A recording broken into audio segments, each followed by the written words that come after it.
ஓம் சாந்தி. முரளியின் டேட் 14/6/2026. காலை முரளி அவ்யக்த பாப்தாதா. Revise date 24/10/2010 Madhuban.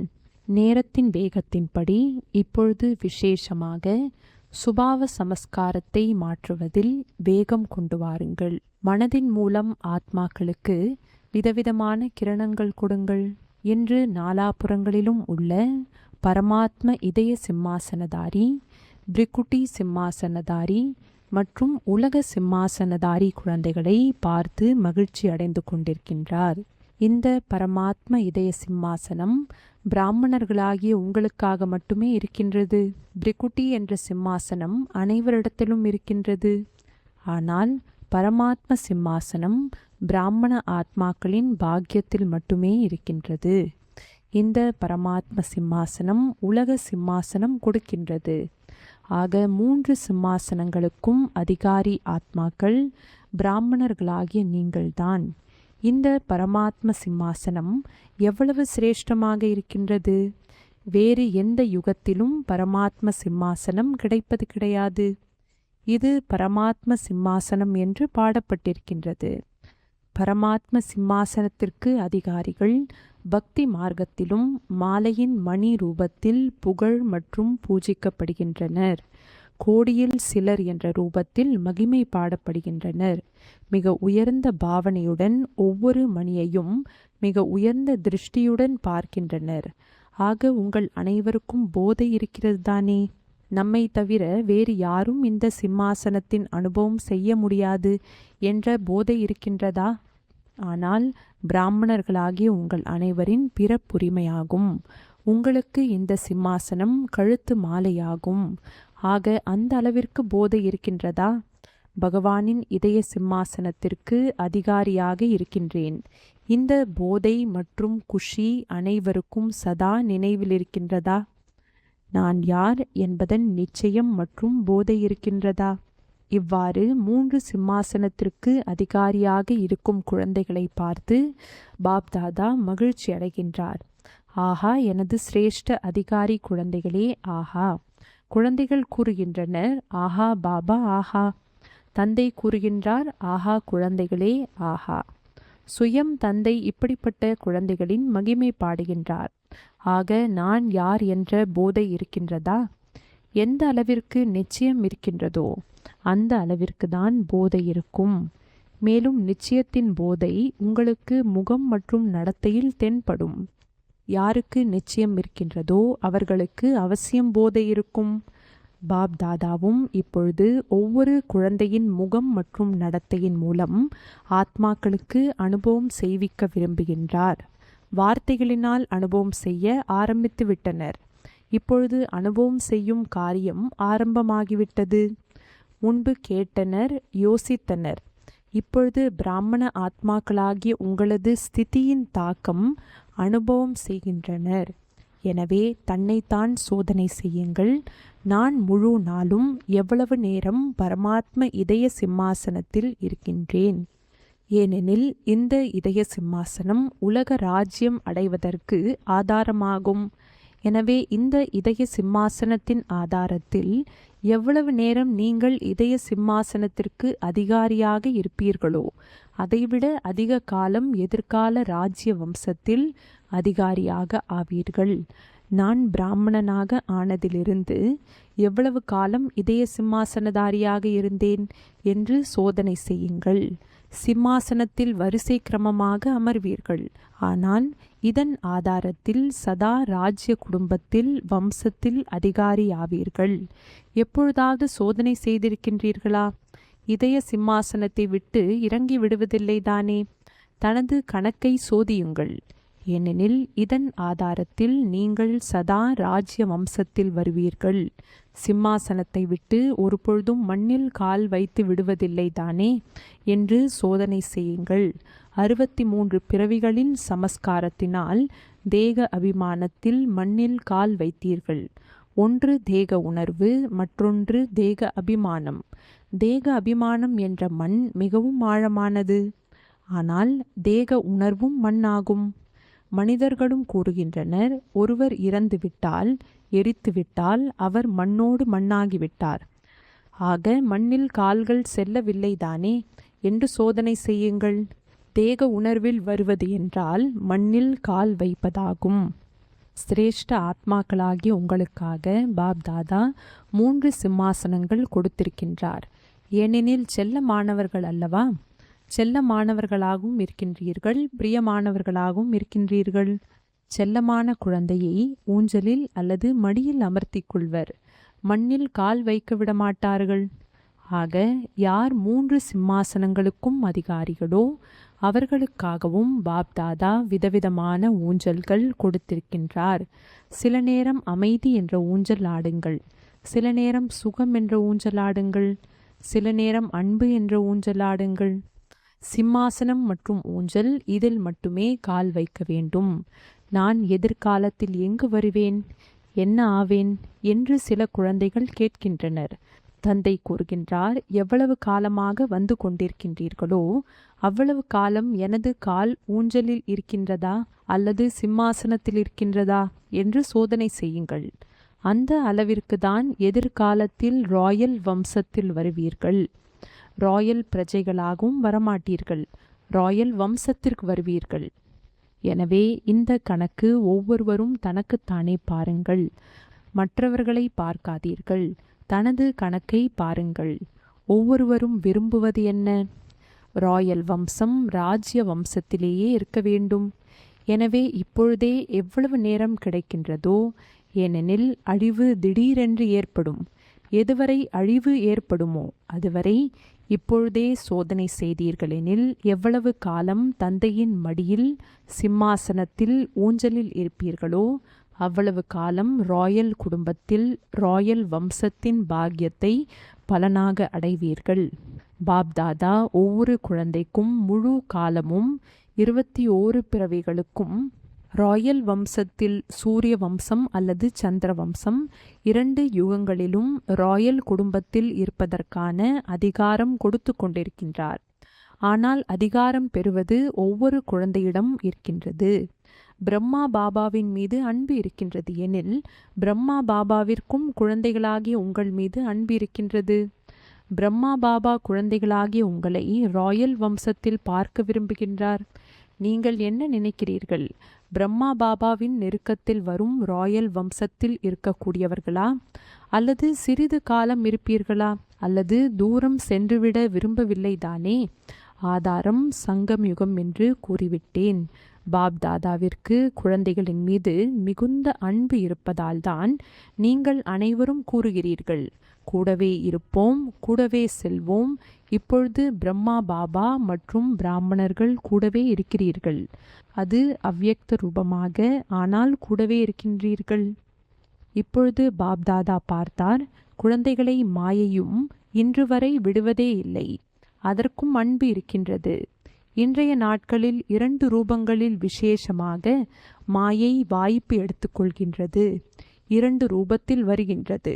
ஒன்று வீண் எண்ணங்கள், இரண்டாவது அவ்வப்பொழுது ஆங்காங்கே இந்த அலையும் இருக்கின்றது. நான் என்ன செய்தேனோ அல்லது யோசிக்கின்றேனோ அதுதான் சரியானது, நான் குறைந்தவன் கிடையாது. இந்த அலை பரவி இருக்கின்றது. நான் தான் சரியானவன். ஆனால் தொடர்பில் வரக்கூடியவர்கள் அல்லது நிமித்தமாக இருக்கக்கூடியவர்கள் இருவரும் உங்கள் கருத்துக்களுக்கு ஒத்துழைப்பு கொடுக்கிறார்களா? மற்றவர்களிடத்திலும் சரிபார்க்க வேண்டும். இந்த வீண் எண்ணங்களினால் நேரத்தை வீணாக்குகிறீர்கள். ஆகையினால் தினசரி முரளி சிந்தனை செய்வதற்காக, சேவை செய்வதற்காக பாப்தாதா வீட்டு பாடமாக தினமும் கொடுக்கின்றார். சிந்தனை செய்யுங்கள் அல்லது சிந்தனை செய்து செய்து அதில் மூழ்கி விடுங்கள். இந்த தினசரி வீட்டுப்பாடம் மனதை பிஸியாக வைத்துக் கொள்வதற்கான சாதனமாகும். கேட்பது மற்றும் சிந்திப்பது அல்லது மூழ்கிவிடுவது. இதற்காகத்தான் பாப்தாதா தினசரி வீட்டுப்பாடம் கொடுக்கின்றார். குழந்தைகளுக்கு அதிக வீட்டுப்பாடம் கொடுத்துவிடும் பொழுது அவர்களுக்கு புத்தி பிஸியாகி விடுகின்றது. அதுபோன்று தினசரி முரளியில் 4 பாடங்களுக்கான வீட்டுப்பாடம் இருக்கின்றது. மனதிற்காகவும் இருக்கின்றது, வார்த்தைகளுக்காகவும் இருக்கின்றது. செயல்களிலும் கவனம் மற்றும் தாரணைக்கான சமிக்கையும் வீட்டு பாடத்தில் இருக்கின்றது. எனவே வீட்டு பாடத்தில் பிஸியாக இருந்தீர்களெனில் வீண் எண்ணங்கள் வருவதற்கான இடைவெளி இருக்காது. இந்த விதியை கடைபிடிக்கும் பொழுது வீண் எண்ணங்கள் தானாக உங்களிடம் விடை பெற்று சென்றுவிடும். ஏனெனில் பாப்தாதா பார்த்தார், நினைவு யாத்திரையில் அனைவருக்கும் வரிசை கிரமமான கவனம் இருக்கின்றது. வார்த்தைகளின் சேவையிலும் கவனம் இருக்கின்றது. ஆனால் இப்பொழுது தனது சமஸ்காரம் அல்லது பிறரது சமஸ்காரங்களை மாற்ற வேண்டும். இந்த சுபாவ சமஸ்காரம், இதையே நீங்கள் ராயல் ரூபத்தில் எனது குணம் என்று கூறுகின்றீர்கள். இது தாரணைக்கான பாடம். இப்பொழுதும் ராயல் ரூபத்தில் வந்து கொண்டிருக்கின்றது. ஆக பாப்தாதா இன்றைய நாட்களில் இந்த சமிக்கையை தான் கொடுக்கின்றார். தாரணையில் என்ன குறை இருக்கின்றதோ அதில் இப்பொழுது விசேஷ கவனம் செலுத்த வேண்டும். பாப்தாதா முன்பே கூறியிருக்கின்றார், இந்த முக்கிய தாரணையில் இப்பொழுது கவனம் செலுத்துங்கள். ஏதாவது விஷயம் நடந்துவிட்டால் சோதனை செய்யுங்கள். வினாடியில் முற்றுப்புள்ளி வைக்க முடிகின்றதா? முற்றுப்புள்ளி வைக்க விரும்புகின்றேன், ஆனால் கேள்விக்குறி வந்து விடுகின்றது. முற்றுப்புள்ளி அல்ல, பாதி முற்றுப்புள்ளி வைக்கும் போது அளவு மாறிவிடுகின்றது. நாட்கள் செல்ல செல்ல அப்படிப்பட்ட சூழ்நிலைகள் வரும். வினாடியில் முற்றுப்புள்ளி வைக்க வேண்டியிருக்கும். அந்த நேரத்தில் கேள்விக்குறி, ஆச்சரியக்குறி சரி செய்வதற்கு நேரம் இருக்காது. வினாடியில் முற்றுப்புள்ளி வைப்பது அவசியமானதாக இருக்கும். இதற்காக பயிற்சி அதிக காலம் இருக்க வேண்டும். அப்பொழுதுதான் சரியான நேரத்தில் வெற்றி அடைய முடியும். பிரச்சனையான நேரத்தில் சமஸ்காரம் சுபாவத்திற்கான சோதனைகள் இருக்கும். அதற்காக இப்பொழுதிலிருந்தே பயிற்சி செய்தீர்களெனில் நீண்ட கால பயிற்சி ஆகிவிடும். அது நாட்கள் செல்ல செல்ல உங்களுக்கு மிகுந்த உதவி செய்யும். பாப்தாதா அமிர்த வேளையில் சுற்றி வந்து பார்க்கின்றார். ஒவ்வொரு குழந்தையின் முயற்சியை சோதனை செய்கின்றார்.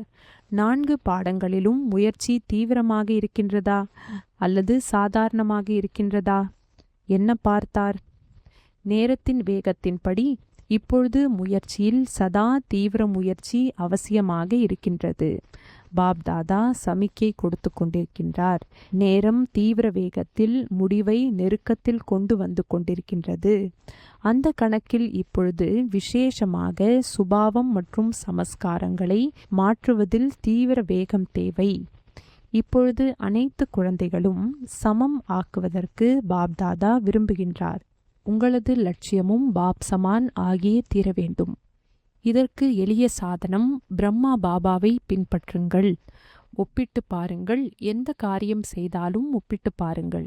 பிரம்மா பாபா இவ்வாறு காரியம் செய்வாரா அல்லது பேசுவாரா அல்லது சங்கல்பம் செய்வாரா? முதலில் யோசியுங்கள், பிறகு செய்யுங்கள் என்று கூறப்படுகின்றது. பேசுவதற்கு முன் முதலில் எடை போடுங்கள், பிறகு பேசுங்கள். பாப்தாதா இப்பொழுது என்ன விரும்புகின்றார் என்று கேட்டீர்களா? நீங்களும் விரும்பத்தான் செய்கிறீர்கள். உரையாடல் செய்கின்ற பொழுது பாப்தாதா மிகவும் இனிமையான விஷயங்களை கேட்கின்றார். உற்சாகம் நிறைந்த விஷயங்கள். மிகவும் நன்றாக பேசுகிறீர்கள். இது செய்து காட்டுவேன், இது செய்தே தீருவேன், இது நடந்தே தீரும். சங்கல்பம் மிகவும் ஆர்வமுடையதாக இருக்கின்றது. ஆனால் செயல் வரும்பொழுது சிறிது மாறிவிடுகின்றது. மற்றபடி சேவைக்கான விதவிதமான திட்டங்கள் உருவாக்குகிறீர்கள். அது பாப்தாதாவிற்கு பிடித்திருக்கின்றது. ஆங்காங்கே முன்னேற்றமும் நன்றாக இருக்கின்றது. ஆனால் இப்பொழுது எவ்வளவு வார்த்தைகளின் மூலம் அல்லது விதவிதமான விதியின் மூலம் செய்து கொண்டிருக்கின்றீர்களோ வெற்றியும் கிடைக்கின்றது. பாப்தாதா மகிழ்ச்சியும் அடைகின்றார். இப்பொழுது மனதின் மூலம் அநேக ஆத்மாக்களுக்கு சுகத்தின் கிரணங்கள், அமைதியின் கிரணங்கள், குஷியின் கிரணங்கள், அன்பின் கிரணங்கள் சென்றடைய வேண்டும். இந்த சேவையும் கூடவே செய்யுங்கள். தனது சமஸ்காரங்களையே மாற்றக்கூடிய அல்லது பிறரது சமஸ்காரங்களுக்கு உதவி செய்வதிலேயே சிலரது நேரம் அதிகம் செல்கின்றது. எனவே மனதின் சேவையின் மூலம் விதவிதமான கிரணங்கள் ஆத்மாக்களுக்கு கொடுக்க வேண்டும் என்பதில் கவனம் நாட்கள் செல்ல செல்ல மிகவும் அவசியமானதாக இருக்கும். இதன் மீதும் கவனம் கொடுத்து கொண்டே இருங்கள். இந்த சேவை நான் செய்து கொண்டிருக்கின்றேன் என்று எந்த குழந்தைகள் நினைக்கின்றீர்களோ அவர்கள் கையை உயர்த்துங்கள். நல்லது, செய்து கொண்டிருக்கின்றீர்கள், வாழ்த்துக்கள். செய்யாதவர்கள் செய்ய வேண்டும், ஏனெனில் அப்படிப்பட்ட சூழ்நிலைகள் வர இருக்கின்றது. கேட்பவர்கள் மற்றும் கூறுபவர்கள் இருவரும் இணைவது கடினமாகிவிடும். ஆகையால் 2 சேவையும் இப்பொழுதிலிருந்தே எவ்வளவு முடியுமோ அவ்வளவு பழக்கப்படுத்திக் கொள்ளுங்கள். மனம் பிஸியாக இருக்கும். மன்மனாபவ ஆவதும் எளிதாகிவிடும். மனம் பிஸி ஆவதினால் சமஸ்காரம் சுபாவம் மாற்றுவதில் எளிதாக உதவி கிடைக்கும். இன்று விசேஷமாக இரட்டை அயல்நாட்டினர்களின் சந்திப்பிற்கான நாளாகும். பாப்தாதாவிற்கு குஷி ஏற்படுகின்றது. ஆஹா, இரட்டை அயல்நாட்டினர்கள், ஆஹா! பாப்தாதாவிற்கு குஷி இருக்கின்றது. உலகின் மூலை முடுக்கில் மறைந்திருந்த குழந்தைகள் உலக சேவைக்காக நிமித்தமாகியிருக்கின்றனர். மேலும் பாப்தாதா கேள்விப்பட்டார், ஒவ்வொருவரும் அவரவர்களது ஏரியாவில், ஊர்களில் அல்லது நகரங்களில் எஞ்சி இருக்கும் இடங்களுக்கு செல்லும் திட்டம் உருவாக்கி கொண்டிருக்கின்றீர்கள். அதற்கு வாழ்த்துக்கள், வாழ்த்துக்கள். இல்லையெனில் சமாப்திக்கான நேரத்தில் சூழ்நிலைகள் மாறும் பொழுது பாரதத்தில் அல்லது அயல் நாட்டில் உங்கள் அனைவரிடத்திலும் கேள்வி கேட்பார்கள். நம்முடைய தந்தை வந்திருக்கின்றார், நீங்கள் எங்களுக்கு கூறவே இல்லை. செய்தி கொடுக்கிறீர்கள், இருப்பினும் கேள்வி கேட்பார்கள். ஆகையால் இப்பொழுது செய்து கொண்டிருக்கின்றீர்கள். வேறு எந்த ஒரு மூலையும் இருந்துவிடக்கூடாது. அதற்கான முயற்சி செய்யுங்கள். மற்றபடி பாப்தாதா இரட்டை அயல்நாட்டினர் அல்லது பாரத தேசத்தினர் 2 குழந்தைகளும் நாலாபுறங்களிலும் என்ன முயற்சி செய்து கொண்டிருக்கின்றீர்களோ அதை பார்த்து மகிழ்ச்சி அடைகின்றார். மிக்க மகிழ்ச்சி. ஏன் மகிழ்ச்சி அடைகின்றார்? இப்பொழுது பாரதத்தில் அயல்நாட்டில் இந்த திட்டம் உருவாக்கி கொண்டிருக்கின்றீர்கள். பாப்தாதாவிற்கு பிடித்திருக்கின்றது. ஏதாவது ஒரு சாதனத்தின் மூலம் செய்தி சென்றடைய வேண்டும். இந்த விஞ்ஞான சாதனம் உங்களுக்கு சரியான நேரத்தில் உதவி செய்யும். நாளுக்கு நாள் புதிதாக சாதனம் உருவாக்கி கொண்டே இருக்கின்றது. அதை காரியத்தில் தடையற்றவர்களாகி பயன்படுத்தி கொண்டே செல்லுங்கள். நீங்கள் சேவைக்கான மீட்டிங் எங்கு செய்தாலும் பாப்தாதா கேட்கின்றார், குஷி அடைகின்றார். சாதனங்களை சேவையில் பயன்படுத்துவதற்கு குழந்தைகளின் புத்தி இப்பொழுது ஆல்ரவுண்டாக சென்று கொண்டிருக்கின்றது. ஆக நீங்கள் என்ன திட்டம் உருவாக்குகிறீர்களோ அதை பாப்தாதா கேட்கின்றார். சுற்றி வந்து பார்க்கின்றார். நீங்கள் எங்கு வேண்டுமென்றாலும் கூட்டம் கூட்டுங்கள். டெல்லியில் செய்யுங்கள், உள்நாட்டில் செய்யுங்கள் அல்லது அயல்நாட்டில் எங்கு வேண்டுமென்றாலும் செய்யுங்கள். அனைத்தையும் பாப்தாதா கேட்டுக்கொண்டிருக்கின்றார். பாப்தாதாவிடமும் சாதனம் இருக்கின்றது. இதற்காக பாப்தாதா அயல் நாட்டின் ஒவ்வொரு தேசத்திலிருந்து வந்திருக்கும் ஒவ்வொருவருக்கும் பாப்தாதா என்ன கொடுக்கின்றார்? மிகுந்த அன்பு கொடுத்து கொண்டிருக்கின்றார். இப்பொழுது இதில் சிறிது வேகம் கொண்டு வாருங்கள். திட்டத்தின் நடைமுறையில் புது விஷயங்களை கொண்டு வந்து கொண்டே இருங்கள். பாருங்கள், உங்களது இந்த யஜ்யம் ஆரம்பம் ஆவதற்கு சிறிது ஆண்டுகளுக்கு முன் இந்த அனைத்து கண்டுபிடிப்புகளும் ஆரம்பமானது. உங்களது சேவைக்கு விஞ்ஞானமும் உதவியாக இருக்கின்றது. நன்றாக லாபத்தை எடுத்துக்கொள்ளுங்கள். உங்களுக்காகவே உருவாக்கப்பட்டிருக்கின்றது. நாளுக்கு நாள் பாருங்கள், எவ்வளவு புது விஷயங்கள் உருவாகி கொண்டிருக்கின்றன. இந்த நாடகம் உங்களுக்கு உதவி செய்து கொண்டிருக்கின்றது. சாதனம் உங்களுக்கு உதவி செய்து கொண்டிருக்கின்றது. நல்லது. அனைவரும் சதா குஷியாக இருக்கிறீர்கள் தானே? சதா குஷியாக இருக்கிறீர்களா? யார் சதா குஷியாக இருக்கிறீர்களோ அவர்கள் கையை உயர்த்துங்கள். சதா குஷி. ஏதாவது விஷயம் நடந்துவிட்டாலும் குஷி. பிரச்சனைகள் வருகின்றன அல்லவா? இருப்பினும் குஷியாக இருக்கின்றீர்களா? நன்றாக கைகளை உயர்த்துங்கள். வரவேற்பு செய்கிறீர்கள் தானே? பயப்படுவது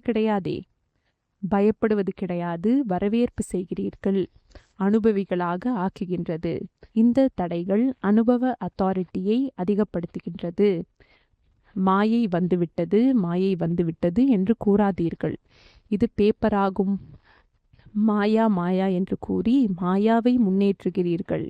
பேப்பர் ஆகும். மாயையை நீங்கள் அறிந்து கொண்டீர்கள். எவ்வளவு ஆண்டுகளாக அறிந்திருக்கிறீர்கள்? மாயை என்றால் என்ன? ஆகையால் மாயாவை பார்த்து பயப்படாதீர்கள். பேப்பர் என்று புரிந்து கொண்டு குஷி குஷியாக அனுபவ வகுப்பில் முன்னேறுங்கள். இந்த வகுப்பில் முன்னேற வேண்டும். என்ன செய்வது, எப்படி செய்வது, ஏன், எதற்கு என்று குழப்பம் அடையக்கூடாது. இவ்வாறு யோசிப்பது பிராமணர்களின் வேலை கிடையாது. திரிகாலதர்ஷியாக இருக்கிறீர்கள். ஏன், எதற்கு, எப்படி என்பது வரவே முடியாது. பேப்பர் வந்தது, அனுபவ வகுப்பில் முன்னேறுவீர்கள். குஷியாக இருங்கள். இப்பொழுது அனுபவிகளாக ஆகிவிட்டீர்கள் மற்றும் ஆகிக்கொண்டே இருப்பீர்கள். நல்லது. கடிதம், தொலைபேசி மற்றும் அன்பு நினைவுகள் அல்லது செய்தி பாப்தாதாவிற்காக வந்திருக்கின்றதோ அந்த அனைத்து குழந்தைகளுக்கும் பாப்தாதா தனது கண்களில் வைத்து கொண்டு அன்பு நினைவுகள் அல்லது சேவை செய்திகள் அல்லது மனதிற்கான முயற்சி பற்றிய செய்தி அனுப்பியிருக்கிறார்களோ அவர்கள் அனைவருக்கும் பாப்தாதா மனதின் மூலம் வெளிப்படுத்தி சுகம், அமைதி, குஷியின் கிரணங்கள் கொடுத்து கொண்டிருக்கின்றார். சிலர் இங்கு அனுப்பி வைக்காமல் இருந்தாலும் உள்ளத்தில் சங்கல்பம் செய்தாலும் அந்த சங்கல்பமும் தந்தையிடம் வந்து சேர்ந்துவிட்டது. நாலாபுறங்களிலும் உள்ள தைரியமான குழந்தைகளாகி தந்தையின் உதவி அடையக்கூடிய இனிமையிலும் இனிமையான குழந்தைகளுக்கு பாப்தாதாவின் அன்பு நினைவுகள் கொடுத்து கொண்டிருக்கின்றார். மேலும் இந்த ஆண்டு தனக்காக அல்லது சேவை நிலையத்திற்காக அல்லது உலக ஆத்மாக்களுக்காக ஏதாவது அப்படிப்பட்ட திட்டம் உருவாக்க வேண்டும். சேவையின் பலம் மற்றும் பலன் அனைத்து ஆத்மாக்களுக்கும் கிடைக்க வேண்டும். நாலாபுறங்களிலும் உள்ள குழந்தைகளுக்கு பாப்தாதாவின் உள்ளபூர்வமான அன்பு மற்றும் அன்பு நினைவுகள் ஏற்றுக்கொள்ளுங்கள். ஓம் சாந்தி. வரதானம். சாதாரண நிலையின் மூலம் மகான் நிலையை பிரசித்தப்படுத்தக்கூடிய எளிமையான மற்றும் உதாரணமானவர் ஆகுக. ஒரு எளிய பொருள் சுத்தமாக இருந்தது எனில் அது தன் பக்கம் அவசியம் ஈர்க்கும். அதே போன்று மனதின் எண்ணத்தில், சம்பந்தத்தில், விவகாரத்தில் இருக்கும் இடத்தில் யார் எளிமையாக மற்றும் சுத்தமாக இருக்கின்றார்களோ அவர்கள் உதாரணமானவர்களாகி அனைவரையும் தன் பக்கம் தானாகவே இருப்பார்கள். எளிமை என்றால் சாதாரணம். சாதாரண நிலையின் மூலம்தான் மகான் நிலை பிரசித்தமாகும். யார் சாதாரணம் அதாவது எளிமையாக இல்லையோ அவர்கள் பிரச்சனை ரூபமாக ஆகிவிடுகின்றனர். ஸ்லோகன். என்னுடைய பாபா என்று மனதார கூறினால் மாயையின் மயக்கத்தில் மூடியிருந்த கண் திறக்கப்பட்டுவிடும். அவ்யக்த சமிக்கை. எப்பொழுதும் மகிழ்ச்சியாக இருக்க வேண்டுமென்றால் தங்களது சுபாவத்தை சரளமானதாக ஆக்கிக் கொள்ளுங்கள். சகிப்புத்தன்மை உடையவர் ஆகுங்கள். அவ்வப்பொழுது சப்தங்களை கடந்து செல்ல வேண்டும். எந்த அளவிற்கு இந்த பயிற்சி சரளமாக மற்றும் சகஜமாக ஆகிவிடுகின்றதோ அந்த அளவிற்கு சம்பூர்ண நிலை நெருக்கத்தில் தென்படும். சம்பூர்ண நிலையின் அடையாளம் அவர்களது முயற்சி சரளமாக இருக்கும். நினைவு யாத்திரை, சேவை இரண்டும் சகஜ முயற்சியில் வந்துவிடுகின்றன. எப்பொழுது இரண்டிலும் சரளம், சகஜம் அனுபவம் ஏற்படுமோ அப்பொழுது புரிந்து கொள்ளுங்கள், சம்பூர்ண நிலை பிராப்தியாக அடையப் போகின்றோம். ஓம் சாந்தி.